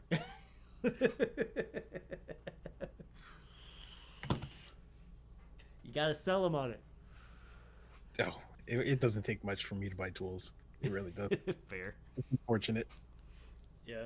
No, I mean it's okay, bad mood. I talk to like Kate and like two other people on a regular basis. Everybody else thinks like, I probably died in a ditch somewhere. Only on days that end in like, why? Yeah, pretty much. Yeah. But it's okay. Um, Every time we get some kind of it's discontinued and $100 off. Wow. I mean, discontinue makes it better, right? So like the burnishing machine's not discontinued, y'all. I mean, that's what we're The perpetuating. stop doing that. This is how rumors get started, and I get in trouble. The burnishing machine won't. It's too good of a seller. Like it is an actual decent machine, At a good- and it is at a good price. That is not going to be discontinued. The tipping machine and the clicker, that's no surprise that those didn't sell. Thank God they're getting rid of the Janome. The Janome is just a crap machine. Like, I don't know what Sewing machine. it's a sewing machine. It is a fabric sewing machine that they tried to make a leather machine out of. It's great for fabrics, not really great for leather. How do you feel about burning leather designs? I've done pyrography before. It's fun. It's a lot of fun. I don't do it very often though. Just if you're doing pyrography, don't do it on chrome tan leather unless you're gonna wear a respirator. Oh, Yeah. yeah. Yeah. Yeah. You can burn chrome tan leather. Wear a fucking respirator though. Unless you want fucking lung cancer, wear a fucking respirator. You should Yeah, really be doing it with any leather. But veg tan isn't as bad. Though, according to California, just touching veg tan will give you cancer. Oh, that's all the freaking extra chemicals and everything involved. Yeah, touch it, cancer. Touch it. Yep. Up my elbow. I got cancer on my fucking elbow because I rubbed up against fucking veg tan. Good place to get breast stamps made. Well, don't go because it'll take 3 months for you to get it. 6 Elements. 6 Elements. He makes amazing fucking brass stamps. He's made a couple for Bad Mood. He's who I recommend if you want a custom stamp made. There's a bunch of stamp makers out there. Just reach out to somebody for a brass stamp. Do research. You can talk to leather stamp maker out Sergey out of where's he out of? Fucking Hungary? He's Eastern Europe. I can't remember. 6 Elements. 6 Elements Workshop. He's really fucking cool. He's fucking amazing. He does amazing fucking work. He's also a leather worker, so he fucking understands what is needed. He's in Washington too, so it's not like you're getting it from Hungary. or wherever Sergey's at. Though Sergey makes some amazing fucking tools. Leather stamp maker. Sergey, he makes some fucking awesome tools. He does occasionally do custom work, but you're waiting a fucking long ass time to get him. I don't know where in Washington. Bad Mood might know, but I just know he's in Washington State. All right, so no, this actually. You know what's a really great Tandy tool? Really inexpensive. Something I grab every chance I get that I didn't think about until I put my hand on it just now. These Persona utility knives. It's just a fucking box cutter. But the way the Persona is it's curved, so it doesn't dig into my hand very much. I fucking use this thing like almost every fucking day. Okay, that's fair. And you can get it at Tandy's. It's like $15. It's a cheap fucking tool, but I fucking use this thing a lot. I'd pick that over your yellow mallet. Yeah, I'll pick that over my yellow mallet. Though, like if we're talking about tools that like is like my all-time favorite tool, it's my Scratch-All. You know what? My Scratch-All is my favorite fucking tool. I don't care what anybody says about CS Osborne. I love my CS Osborne Scratch-All. It's the perfect size. It's right. It's good. It's great. Yeah. I mean, you've seen. I use this thing for both marking on my leather, as well as tracing. Yeah. Like when I'm tracing on my tracing film, like because I inherited this one. I don't even know if this is a Tandy one or what. This is just one of my fucking favorite tools. It's so old that the tip is slightly rounded. So, like, when I'm tracing on a tracing film, fucking works perfectly. Yeah. Nice. Like, I prefer it over a stylus any fucking day. Like, if that thing ever goes missing, I will fucking cry. Since we're still kind of on the Tandy thing, right? Yeah. I have this actual love for that mist sprayer of theirs. That little, like, $5 or $10 bottle sprayer, right? Yeah. I think that's fantastic. It does a really good job of spraying. Bad Mood has the worst fucking luck with these things. With the sprayers. Oh, She no. has. How many have you gone through? Like fucking 5 of these damn things. Like I don't know what she's doing to these fucking misters. 4. She's gone through 4 of these misters. I don't know what you're doing to break them so fucking fast. But like, I mean, I've had mine for 2 fucking years. I've had mine for a year and a half. It was one of the first things I ever got. The cool thing though is like even if you don't get the Tandy brand, you can get a mister pretty much fucking anywhere. If you go to a hair supply place, you can actually find pretty awesome ones. So I was always curious though, have you tried to put dye in there? Because I was thinking about trying it with like the kind of airbrush ish. If you're gonna do that, use a water base. Use a water stain or a water-based dye, because if you use an alcohol-based one, it's gonna want to eat away at the O-rings, just like an airbrush. You gotta think of it like an airbrush. It makes absolute sense as to why they keep getting destroyed anytime Bad Mood touches it. I don't know why. Alcohol. Oh, alcohol. Haha. Never had luck with Mr. Tended to spray unevenly. Foam craft brush. Those are really, really great. I don't know. I mean, I've never had an issue with mine. I don't know what Bad Mood is doing other than I don't know. Toss Probably it to throw something at us. at. I don't know. I'm sorry. You're still the greatest leather worker I've ever seen on Twitch, aside from, everybody's really good. Yeah, I mean, That I had no idea where that was leading. Sorry. you need a refund. Speak to a manager. All right, Karen. Fucking go full blown Karen on us. J Niloons 11. Yeah, I'm pretty sure I get that who that is. So yeah, I'm pretty sure I know who you is, and I believe that I'm going to say yeah, but you're paying for shipping this time.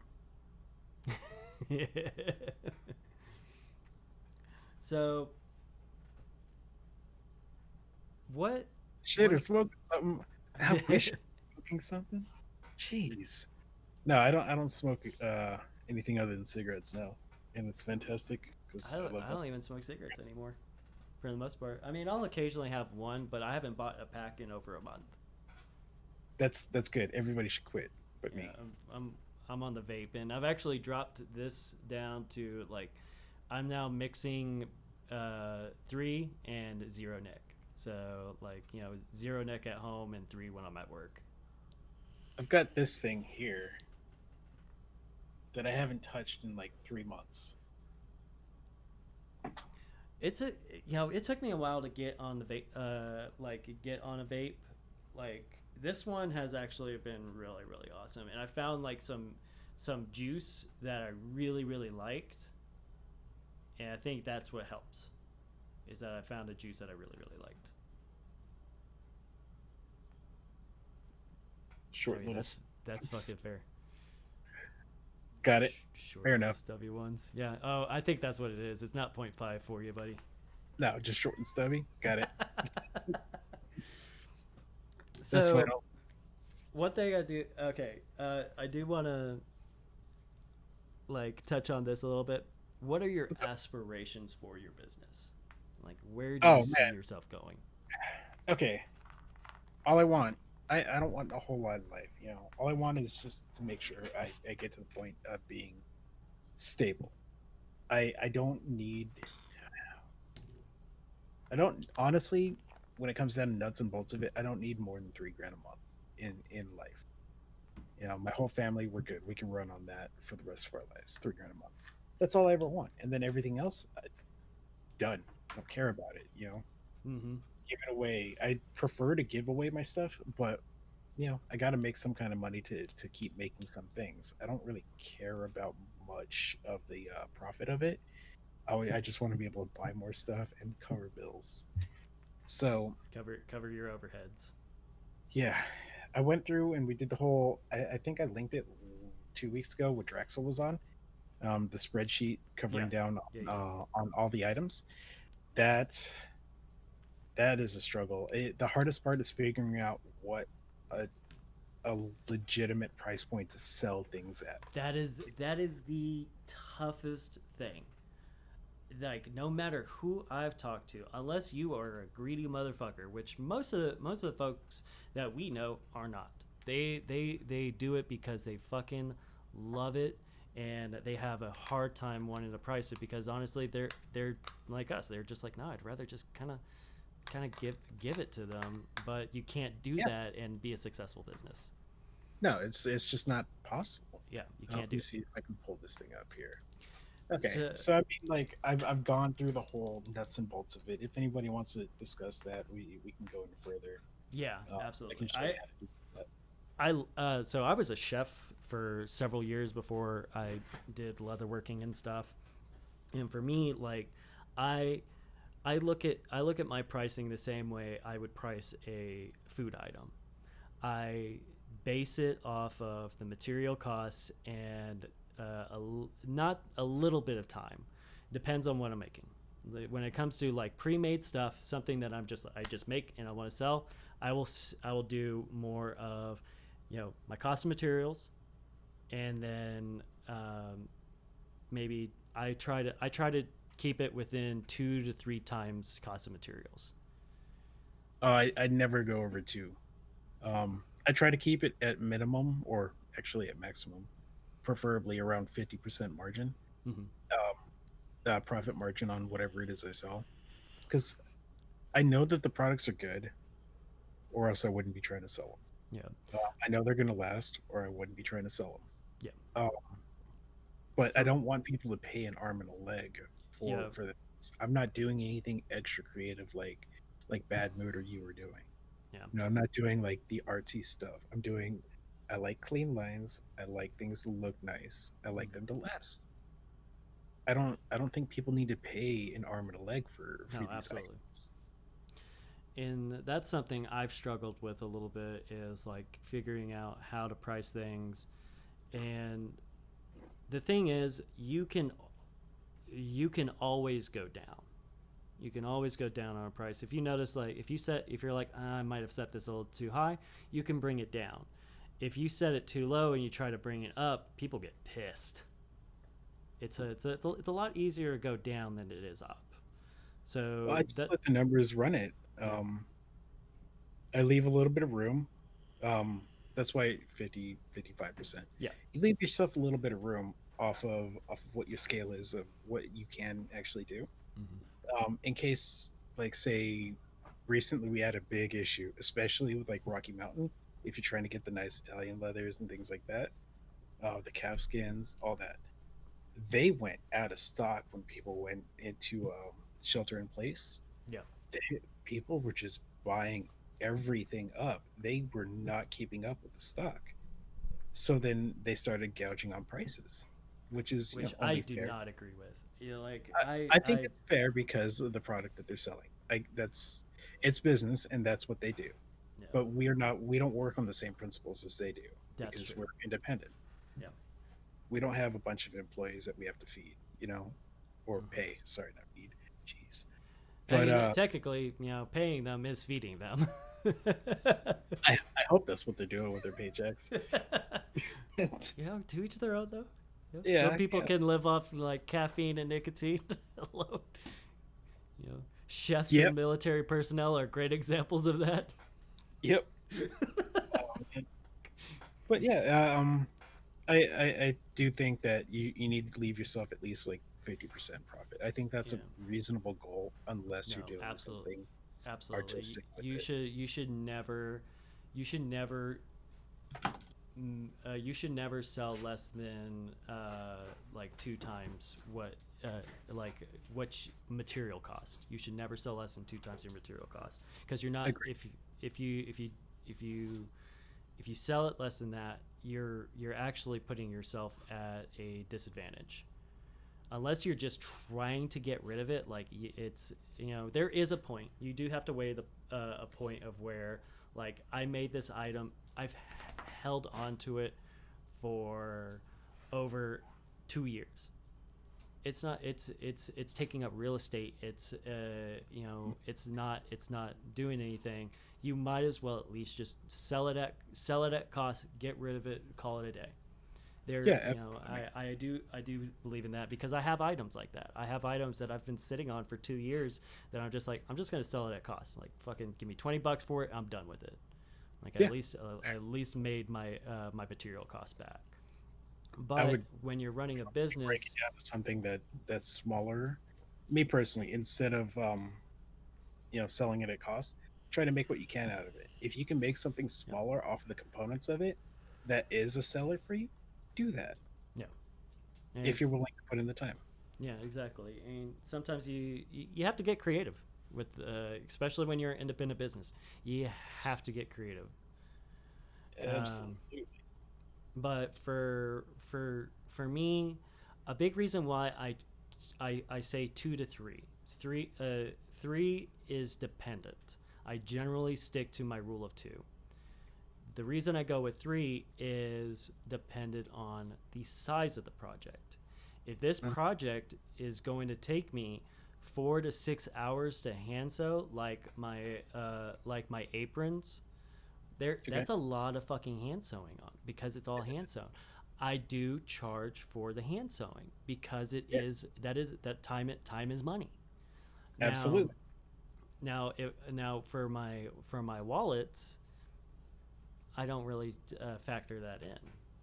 I factor in the carving, a little bit of the carving, because because you also have to look at it as a way of, you have developed a skill. As a carver, you have developed a skill, Yeah, like similar to the way an electrician, plumber, and stuff, you have developed and worked on this particular skill. You should pay yourself accordingly for your skill. And yeah, that's fair. That is absolutely fair.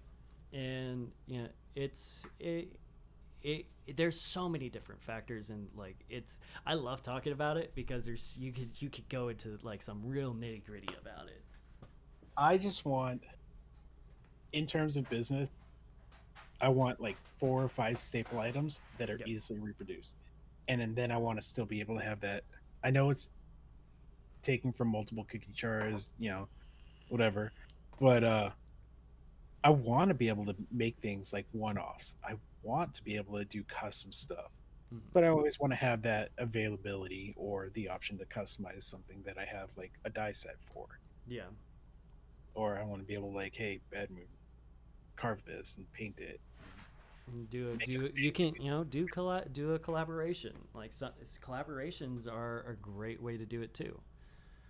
And that's a big part of this podcast is mostly getting a collaboration between some of these amazing artists and Yeah, that's makers what and sure gonna be hidden showcasing also. them. Pax does such good work too. Fucking Pax. Pax is like the biggest anti-Tandy guy I've ever fucking met. Like super big anti-Tandy. Yeah. Like you can't mention Tandy in a stream without him going like fuck Tandy. Well, Tandy isn't, because he's been doing it long enough Yeah, to where it's not a thing for him. he But does did he it. start Yeah, yeah. But like, you can't forget, you can't be mad at a place for getting people to get into a craft. You can't be mad at a Hobby Lobby or a Joann's. yeah, I don't like them because they sell a lot of crap, but you can't be mad at them for being in an introductory place. exactly. And if you look at it that way, that Tandy is meant for intermediate, beginner to intermediate leather workers. It does a great job. They do a And I like great the job. fact that they know their place. Yeah, They know their wheelhouse. yeah. And a big, and this actually, uh, Tandy's biggest strength is having the store you can walk into. Not That currently. well, they're that biggest strength also turned into a huge weakness for them when the pandemic happened. Granted, considering everything, like they did the best they could. Like they were I'd still literally challenge you. Where's a better place to get copper rivets than Tandy? Where's a better place to get a good stack of double cap rivets? Rivets in general. I mean, I couldn't vouch for anybody because I don't know their quality. I mean I know like Weaver and Springfield they do sell them. I can't vouch for their quality though. I have been so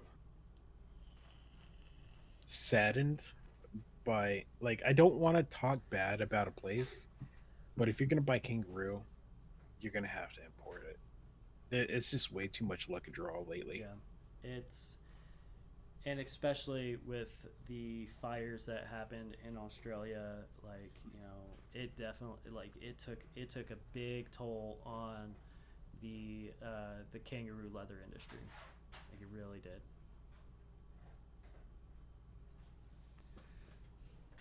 Nice, good stuff. Yeah.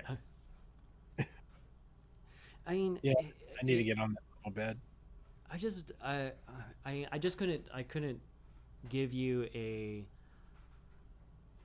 as far as the like where can I get good quality stuff. I wouldn't be able to answer that question. I know there's other places out there. I just wouldn't because I don't like well I just don't know. I've never worked with their product, so I wouldn't know their quality. And That's fair.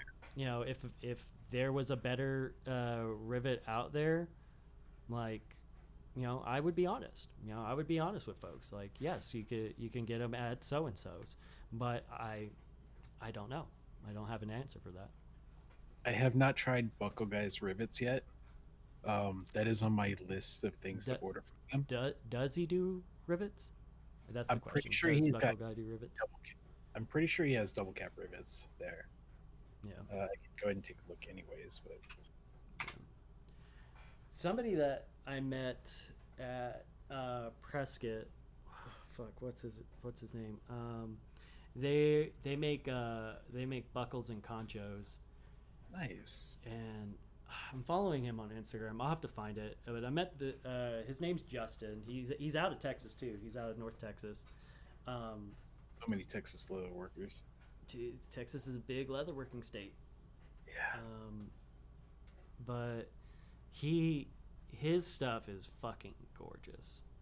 And Buckle Guy doesn't have double cap rivets. Sorry, they do. his stuff is gorgeous. Yes. Yeah, but And rivets. Okay, I'm done.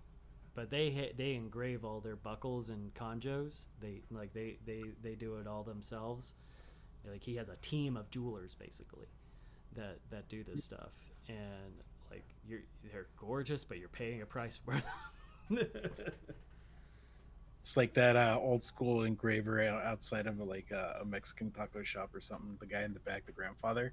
Oh, There's yeah. a dude that does it with like hand tools, and he'll sit there and just hand carve like guns, rifles, and things like that. It's amazing, but it's man, that work is so detailed, and you're paying a premium for that stuff. Oh yeah. When I lived in Austin, there was a guy that shopped at one of the Tandy stores.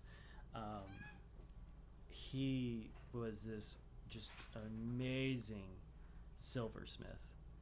Really? But he also did like the traditional Mexican style Western saddles with silver inlays. Ooh, fancy stuff. Fucking, his work is beautiful, and like I've met some real if you want to talk about some fucking badass leather workers, Mexico produces some amazing leather workers. Yeah. Like, I mean, all countries do, but yeah. But like as far if you're liking that Western style, yeah, some of those Mexican leather workers are just like fucking phenomenal. yeah, they go crazy with it. It's awesome. Oh, dude, like especially when they get into the silver inlays. Fuck. I met this one dude who did it, and he sold a saddle for $30,000. Oh, jeez. But he sold it for a like a really famous mariachi band down there, and they used it in a music video. That's all they used this saddle for, and they paid $30,000 for this fucking saddle. Sounds about right. He You showed do me it pictures of it. I was like, "Fuck, man!" Choose your actual line of work. Is this? Slide up a chair. So Apollo does sculpture stuff? Mhm. Question mark. First I no. And Oh, what chair? Are you sliding? slowly working on silversmithing. Sculpture is my actual line of work. Nice. Well, link some pictures. Hell Class. yeah, absolutely. So here's something that I love asking. What are some of the hurdles you've had to face when you started out doing leatherworking, and you're starting to see going into making a business? You want the honest answer? Yes. None. None. Lucky bastard. No, there are no So everything in life you go head first in, right? Fuck yeah. Huh? Yeah, fuck yeah. So you go head first and you rally up your troops for it. Like you have all your people that you know. Like a lot of these people that came in today, I mean, I talked leather with them all. I've given them all things or whatever. You know, they're all on board. You get your critiques, you move forward, you don't look back on it. You take critiques with a good grain of salt, you don't be salty about it. Mhm. You work towards perfecting your craft. There's no reason why anybody at 6 months of leather working with the funds to do it couldn't get to the same quality that somebody that's been doing it at the 2 year mark would be able to do. The only thing that stops you from progressing is you. The only thing that stops you from getting the things that you want is you. If that means you have to sell like if that means you have to take a square foot of leather and make like 5 lighter sleeves out of it and sell those to be able to get another piece of leather to sell more of the same thing to be able to make a single wallet for a sale, do it. It might be a hurdle, but it's not much of a hurdle. It'll slow you down a little bit, but it's not going to stop you if you want to do it. Just do it. Gotcha. Yeah, you got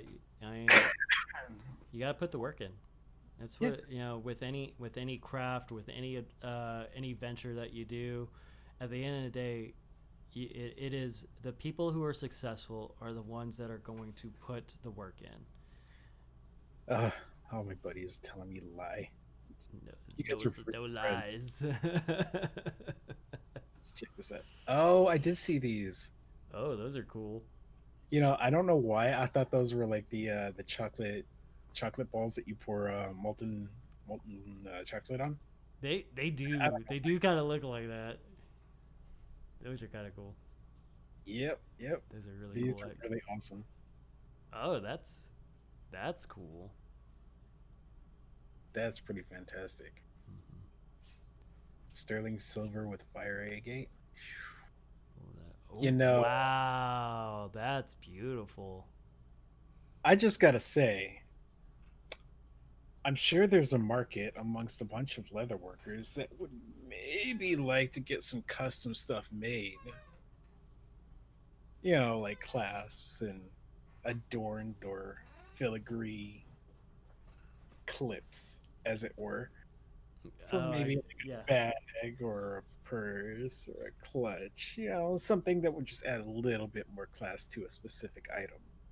And maybe some of those people might be willing to have a discussion with you. If those people are available and here, where would they have to email you or get in touch with you? Subtle. Super fucking subtle. Hypothetically. Hypothetical.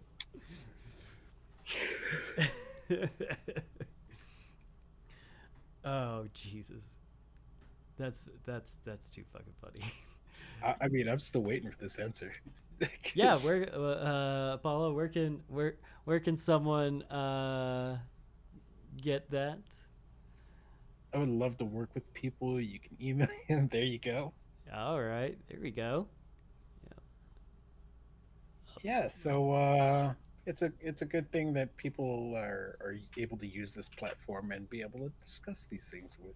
Oh other yeah, people. no, I've made I'm not saving this or anything right now. No, Twitch is a great platform for networking and getting in contact with other creators. Like I've met so many amazing people through Twitch. Yeah, it's awesome. And these people are so freaking creative. It's ridiculous. Yeah. Like, never be able to do half the things that these people are doing without like 10 years plus of practice. Right. Ooh, what's this? Taking a look at this. Yep. Oh, wow. Very nice. Those are cool. See, I think I know somebody else that should be on your podcast. Another silversmith. Wow, you and Draxel, gorgeous work. Yeah. Just gave you a follow on Instagram, just because I definitely want to keep Hey, Level Up. keep track of what you're doing. Good to see you. What's going on, Level Up? How are you doing today? Level Up. The first time I met her, I promised her a bag, and I delivered. Just gotta say, that's Nice. the community. It's awesome. Hell yeah. So here's another one that's kind of opposite of the hurdles. Okay. Like, what inspires you?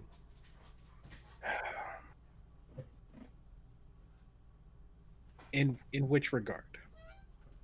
Let's say since we're talking about leatherworking, what inspires you when it comes to leatherworking? clean. I really like clean overall designs. If it's simple, clean, I think it's elegant. I think it's well thought out. Hmm. That's part of the reason I really like minimalists in a lot of the aspects of everything I'm doing.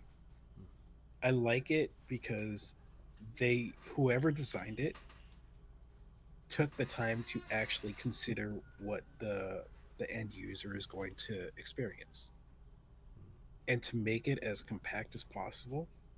It's just requires a greater care and thought about whoever's receiving it, whatever it is that you're making, whether it's a card holder, a wallet, a bag. You know, I think that's one of those motivators to me. Yeah. And sometimes that's like, that can be that could be tough. Just trying to keep something clean and simple, because it's so easy to want to go overboard, especially with leatherworking. It's so easy to want to go overboard. You kidding me? I've already just run through like 6 different designs that I'd like to hypothetically talk to some other silversmith about. With the just dang it, had to show me that. Yep. Awesome. But yeah, it's really easy to go overboard. It's really Mhm. easy to want to just put that extra little stamp in there or make an extra carving of a corner. And it's not always necessary. Less is more in some things. Sometimes you just need a little flower on there. Sometimes you need a crazy amount like on here. Yeah.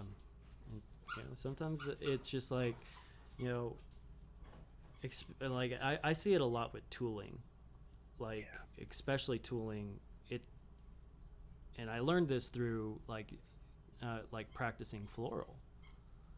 Like it's so, because it's so tooling intensive.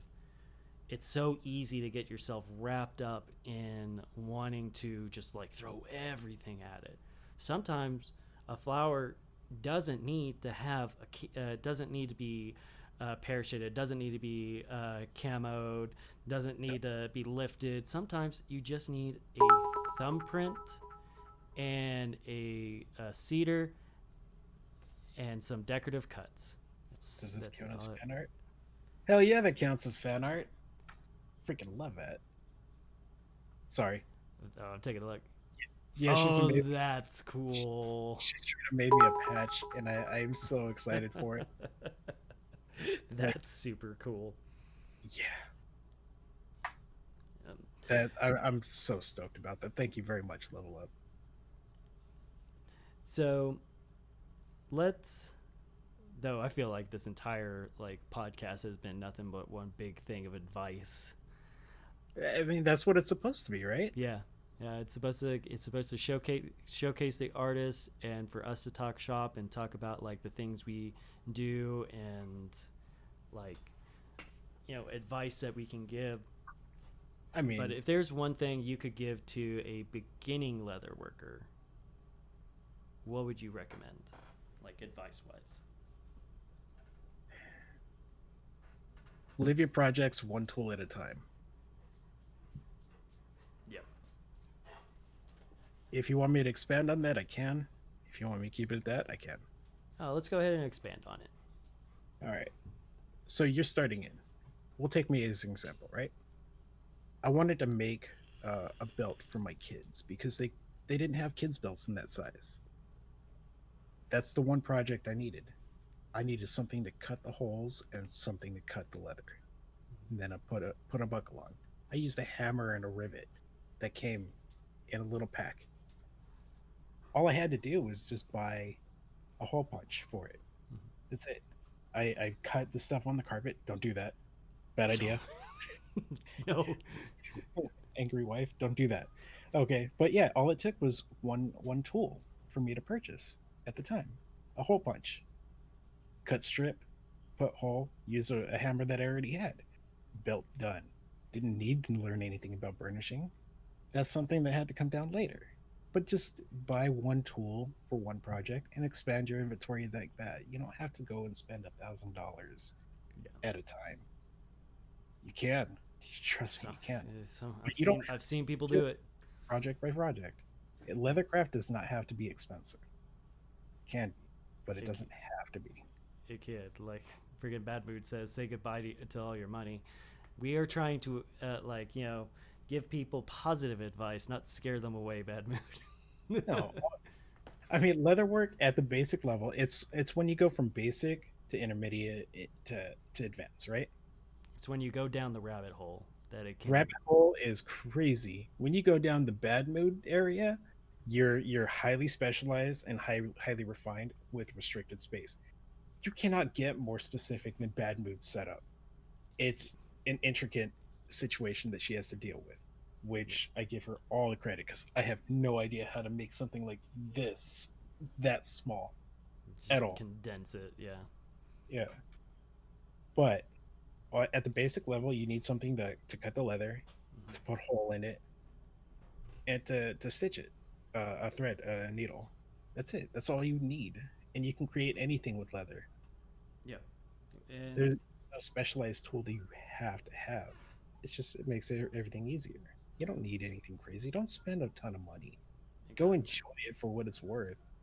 And when you want to, go progress a little bit more, like refine the details. That's everything about getting better about it. Is what's one little thing that you can refine. No big business out there got to the point of having a amazing leather product that they didn't take refinement after refinement after refinement after refinement to get to. mhm. That's it. Hey Bjorn, you're amazing, and I This hate that you're so awesome. I was telling this to this Wolf dude, earlier. this dude. That's another dude. If you guys don't follow Bjorn, please You do. should. You should absolutely be following Bjorn. You should be following Bjorn. You should be following Bad Mood, Big Apollo, Cat, Apollo. Like, there's so many amazing crafters and stuff that you need to be following. does music crafting count? Music crafting counts. All I right, well, mean, follow Hawkeye. He's starting on this musical journey, and I think he's awesome at it. nice. Actually, I want to. My theme song for the Oh, podcast was done by John at The Cog is Dead. So like I have an original Cog is Dead for my theme song, and like I would love to get him on here because like he created it in less than a week, going off of what little direction I had. I tried to give him as much as I could, but like I was like, man, I don't know if this is enough, and he just fucking nailed it. out of the fucking park. And I'd love to get him on here because he does that. He one of the things he does to kind of keep his revenue stream up when he's not doing shows, and of course you got the pandemic going on, is he will take commissions for songs. Like he'll do fan songs, and he's such a creative fucking person. Like, and I would absolutely love to have like some musicians on here that just like kind of talk to them, because you're a creator. That's what this thing is all about. It's all about the folks that like to create. Like to, love to, same thing. Yeah. Can't stop thinking about it. Slightly obsessed with it. Yeah, all that good stuff.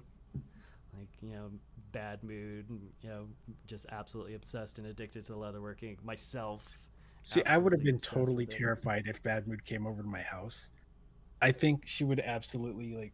I couldn't imagine going 2 weeks without doing leather work. Like I was in LA for Christmas, Mhm. and I could not imagine. I was about to go and just go get a piece of leather, just go do something. Mhm. I couldn't imagine her coming over here and just not like trying to raid my stuff and making stuff. I'd let her, but Yeah. I'd be terrified that I wouldn't have much left after she whirlwind through. Why is everybody so scared of you? I mean, I don't know. I don't know, B. I mean, You're the second person, Bjorn, that has talked about Save More what today. is Save More? Like, like, like, is it just a strictly local to LA store? Is that what it is?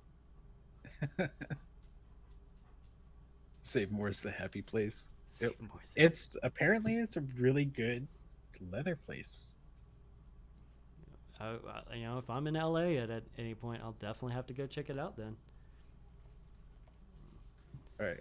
Hey, one of the things I need to eventually go to is fucking Makers. I want to go to Makers. I will be there as soon as I can be. Yes, Bad Mood. Are we freaking going there? Before or after July 4th?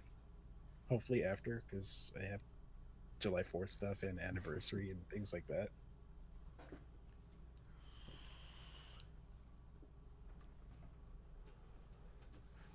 Oh, okay, gotcha. Yeah, whenever you get the chance, if you're out in Texas, yeah, I'd love to. Yeah. All right. All right. Anybody have any questions before we call it a day? I want to just say a big thank you to the fucking Alpha Peach here for coming on and, like, you know, really tackling some fucking questions. Like, you know, this was definitely one of the ones that made me like, no, I had to stop and think about some of my answers. It's good. I fucking loved it, dude. I appreciate you having me on, man. It's a great conversation as always, and I'm glad we got to hash out a few things without, being mad at each other. Ah, yes. Where are some of the places the folks can find you on social media? You know what? Everybody here already knows me. If you don't, for some weird reason, have any interaction with me, you can meet me at Wolf's Discord thing, or you can even look at Instagram. I'll post a link in here. Yeah, and for the folks that are watching this on the YouTube page, we will be posting the links to his stuff underneath. Do you have a Facebook page, or is it just the Instagram right now? Nope, I do not have a Facebook page. I am starting to build a website. Photography is such a nightmare, but there are so Dude, many seriously. photographers out there. I have put in the groundwork for an amazing photographer, young lady, daughter of a really, really, really good friend, and so got the equipment for her. She just got her light box, and I'm sending her stuff Fuck within the yes, dude. So I will have really good professional pictures coming up. Mm-hmm. And once those are there, they will be on the website, and the website will be live. I need like another month, and then we'll be good. There we go. Cool. Let me take a look at something real quick before we go. Like nobody's on. Everybody's watching us right now. But Enjoy the camper. Oh yes, the hat challenge. Oh man, I haven't gotten to do it yet. But I'm so worried about the flat cap. I'd so much prefer to do that flat cap. That's coming out. I need to look into that challenge because I really want to do it. But thank you, Level Up. You're amazing. Thank you, everybody else, for coming by and helping us support the stream. Thank you so much for everybody. Like, you know, we've, like, for the most part, we have sat at like between like 18 to 25 viewers. I don't know if that's actually right because I'm on fucking Streamlabs and it's never fucking right. But I want to say thank you, everybody, for coming and joining us, supporting Peaches and myself. Like, you know, y'all are fucking awesome. Go support each other. And, you know, be sure to support Peaches whenever he launches his website and other social medias. And, like, I'll be posting the full thing of this I'll probably post it next Sunday because I'll be posting the first episode today with Draxel Jewelry. And again, thank you very much for coming on here, Peaches. It was fucking awesome getting to chat with you. This was fucking fun. Thank you so much again for having me. Really appreciate it.